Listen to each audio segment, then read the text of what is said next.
Ricardo Seixas, que viene en representación de Fidentis Gestión. Ricardo es el fundador de Fidentis Gestión, una gestora creada hace 13 años. Antes de fundarla, Ricardo gestionó un fondo de renta variable Iberia durante 11 años desde Portugal. Acumula más de 25 años batiendo a este mercado. Además de ser el CEO de la compañía, Ricardo está al frente de las estrategias Iberia desde su lanzamiento. El nombre de su ponencia, el título es El riesgo de la gestión o la gestión del riesgo. Con ustedes, Ricardo Seixas.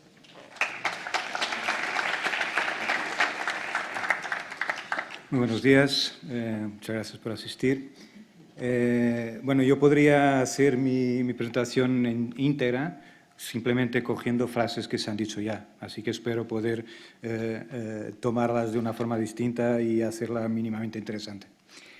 El porqué del título, porque es un tema que para nosotros es muy importante, el tema de la gestión del riesgo. Aquí visto desde el punto de no solo a secas, sino estamos los independientes añadiendo riesgo a la gestión. Entonces, ver una cosa frente a la otra, ¿no? La gestión del riesgo y el riesgo de la gestión. A lo largo de un ciclo, yo voy a intentar no volver a decir que estoy diciendo cosas que se han dicho ya, ¿no?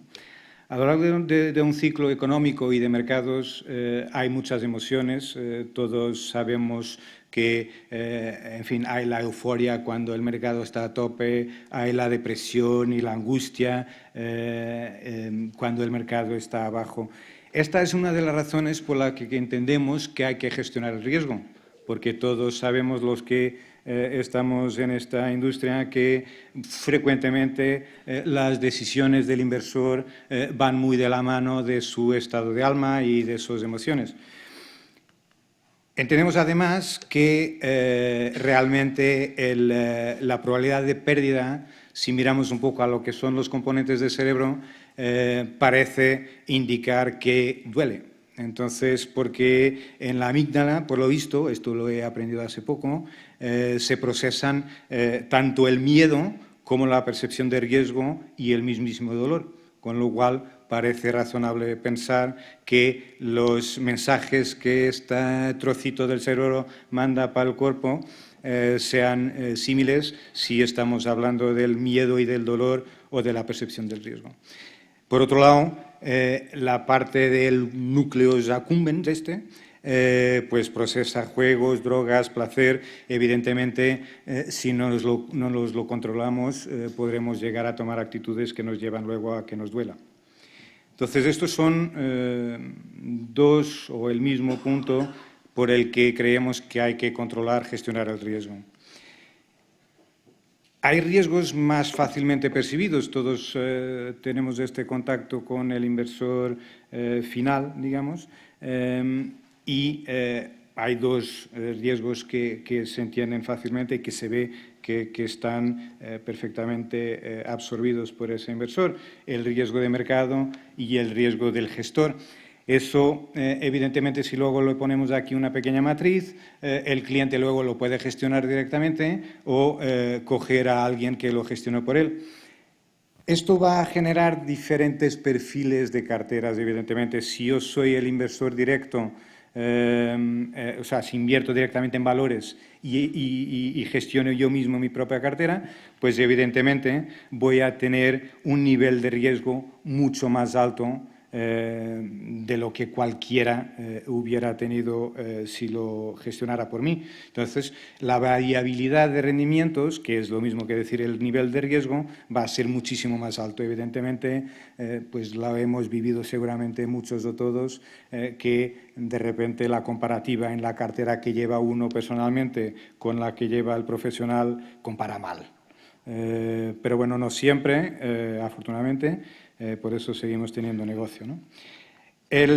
La otra alternativa de seguir invirtiendo directamente en una cartera de valores que la lleve un inversor profesional, naturalmente va a diversificar el riesgo.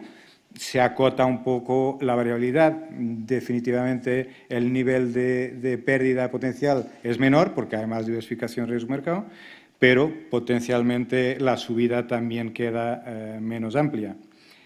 Si luego ya vamos a invertir a través de fondos, pero si lo hago yo, el inversor, con mi propio dinero, pues seguramente voy a invertir en menos fondos, añado el riesgo de gestión, sigo diversificando el riesgo de mercado. Si lo hace un tercero por mí, un profesional, pues evidentemente, otra vez, añadirá un nivel más de diversificación, en cuyo caso no solo el nivel de riesgo de mercado se diversifica adicionalmente, sino que el riesgo de gestor seguramente también. Bueno, evidentemente quedan por gestionar otros riesgos, muchos de ellos no tan fácilmente percibidos, muchos ya aquí comentados antes. Uno que es el riesgo de estilo. A lo largo de un ciclo económico, el estilo que mejor funciona no es el mismo. Entonces, hay aquí un riesgo que se puede medir de dos formas. Uno es si mantienes un mismo estilo a lo largo de todo el ciclo, y entonces existe el riesgo de que en determinado momento tu estilo no esté funcionando. Si estás intentando coger los factores que mejor reflejan el estilo que funcionaría perfectamente en esa fase, seguramente tengas el riesgo de rotación de estilos porque no has identificado perfectamente el momento de mudar de una variable, de un indicador a otro, ¿no? El segundo que estoy aquí definiendo es el riesgo de que los perfiles de riesgo no estén bien definidos. Básicamente, los perfiles de riesgo, como todos tradicionalmente los entendemos, están definidos en base a las estadísticas por clases de activos históricas, con lo cual estamos mirando hacia atrás respecto a lo que aporta de riesgo, de variabilidad de rendimientos a una cartera determinada clase de activos. Aquí el tema está en que decir que este perfil de riesgo es bajo porque limito el nivel de renta variable al 10 o al 15 o al 30 o lo que sea, puede ser engañoso porque, como ya se ha dicho aquí también, de repente a un futuro posiblemente no tan lejano podamos ver que la mayor aportación de volatilidad a mi cartera venga de renta fija. Entonces, de repente, ¿cómo se lo vamos a explicar al inversor? El otro es, y viene relacionado con este, que es comentar el riesgo específico de una clase de activos y asumir que porque estoy invirtiendo en un fondo de renta variable estoy asumiendo ese nivel de riesgo que la clase, vista como un todo, sin gestión, sí que tiene, ¿no?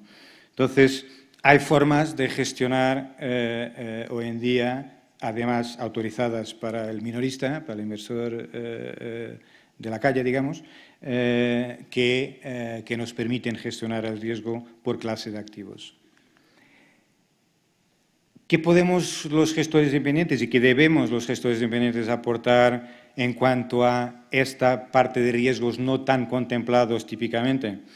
Evidentemente es la preocupación de lograr algo como la cartera 5, que es proteger el capital realmente como enfoque de la gestión, aunque eso pueda suponer, que no necesariamente, limitar el potencial de ganancias a largo plazo. Entonces, volviendo un poco a los 3 puntos que comentaba antes, el riesgo de estilo, para los que se quieren arriesgar a tener ese riesgo de rotación, hay que tener un buen análisis top-down. Todos los que estamos aquí estamos muy ocupados, muy centrados en buscar los valores que mejor se comporten en determinado momento, pero hay, otra vez insisto, que elegir de qué momento se trata. Y para ello deberíamos realmente tener una forma potente de analizar la situación en la que estamos para poder evaluar realmente en dónde estamos. Eso si quieres rotar. Si quieres mantener un estilo único, evidentemente un poco 3/4 partes lo mismo. Si no toca a que se comporten bien los valores que tradicionalmente me gusta tener, seguramente voy a querer protegerme recogiendo a la caja que normalmente en nuestros folletos nos permitimos más de lo habitual, ¿no? La parte de la definición de riesgo de cartera. Yo creo que el asset allocation, en fin, lo que viene ex ante en la mayor parte de las clasificaciones de perfiles de carteras, debería ser el producto y no el punto de partida. Entonces, si evaluamos el nivel de riesgo en X% para un riesgo moderado, por ejemplo, pues deberemos tratar de ir gestionando los niveles y ese trasvase de asset allocation, y aquí no estoy todavía incluyendo nada más, simplemente ese trasvase entre clases de activos, lo vamos gestionando en función de esa ciclicidad y del estilo que deseamos mantener, ¿no? Luego, lo que comentaba, ese riesgo específico de clase de activos, la gestión de una clase de activos, como comentaba que evidentemente existen formas de poderse gestionar, es donde creo que claramente debemos enfocarnos mucho, porque desde luego es la única forma como, independientemente del mix de clases de activos o de la clase de activos a que dediquemos determinada cartera, podamos ofrecer un mismo nivel, un mismo perfil de riesgo. Entonces, si eso supone utilización de derivados para proteger caídas en momentos que entendemos sean de tendencia bajista de mercados, pues hay que hacerlo. Evidentemente, aquí me refiero a protección de riesgo, no a añadir nuevo riesgo. Entonces, tocando el segundo punto o el subtítulo, ¿arriesgamos más las gestoras independientes? También lo comentó Iván, que el riesgo de reputación evidentemente es algo que estamos asumiendo más que los demás. Porque en el afán o con el ánimo de proveer un producto con mejor perfil de riesgo-rendimiento, pues seguramente nos desviamos de lo que es el mercado y el mercado, pues vete tú a saber qué mercado es para cada uno. Seguramente todos y cada uno tiene un mercado que sigue más que el otro. Uno podrá estar más orientado a seguir el mercado estadounidense y entonces pues el S&P es su referencia, es su mercado. Otro pues puede ser el IBEX, pero siempre hay una referencia y que al momento que te desvías de ese mercado y que se puede reflejar negativamente en tu performance frente a ese mercado, aunque no sea tu mandato, vas a sufrir un comentario al menos, ¿no? Entonces, ese es el nivel de riesgo que incurrimos más que los demás, que se ciñen a tener un producto del 100% invertido en la clase A o la clase B y en el mercado A o B. Entonces, se compara al benchmark y ahí estamos, ¿no? En conclusión, a lo mejor está ocurriendo preocupado con el tiempo, pero en conclusiones, creemos que la gestión del riesgo, una gestión eficaz del riesgo, debe de enfocarse realmente en la preservación de capital. Creemos que ese cliente que deseamos todos los que estamos en la cocina, que es un cliente de largo plazo, va a estar muchísimo más tranquilo porque le hemos ahorrado los momentos de mayor estrés en donde típicamente se va corriendo o te entra a gritos en la sala y entonces esa situación seguramente a largo plazo nos permite partir de puntos más altos después de esa bajada de mercados, con lo cual el efecto compuesto que se ha comentado antes te sale mucho más favorable, con lo cual no solo has ahorrado los momentos de mayor volatilidad, sino que realmente has logrado proveer ese rendimiento compuesto más positivo. Y luego, lo que también hemos visto, lo que es la diversificación pura y estrictamente como la hemos visto al inicio, no aguanta todo tipo de riesgos, con lo cual nosotros, los gestores, sí que deberíamos tratar de cuidar de ir gestionando esos riesgos por cuenta de nuestro cliente. Como decía Antonio, nos toca a nosotros movernos, no al cliente. Entonces, todos los productos, si realmente hacemos la gestión del riesgo dentro del producto, pues estamos hablando de estrategias, estamos hablando de un activo financiero con el que el cliente debería poder sentirse cómodo a largo plazo. Y luego, pues otra vez, insistiendo en la frase que aquí todos hemos comentado, la alineación de intereses con el cliente, evidentemente, no solo es una característica de la gestión independiente, sino que, desde luego, es algo que puede mitigar los riesgos porque estamos todos sufriendo en las carnes esos mismos riesgos. Y eso es todo. Muchas gracias.